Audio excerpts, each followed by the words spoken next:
My name's Natalie Bell and I am Trade Marketing Manager at Seafood Scotland. So we are down at Boxpark in Shoreditch promoting Scottish seafood.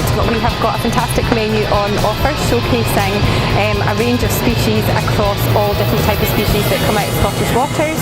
And basically our main aim here is to promote the amazingness of Scottish seafood and to try and encourage people to purchase more Scottish seafood and also to go to their local fishmonger and ask for Scottish.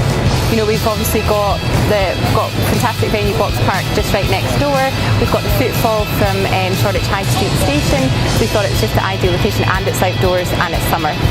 There's only so much that you can do from behind your office. A lot of trade shows are focused on, it would be quite a sort of niche group, whereas here we're targeting media, chefs, brand ambassadors and also the general public as well. It's been lots of challenges.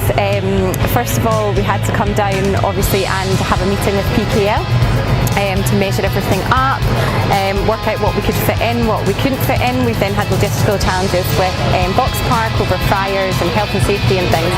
It's been difficult just because obviously being based in Scotland and working here, but it's all come together absolutely perfectly. We're really pleased.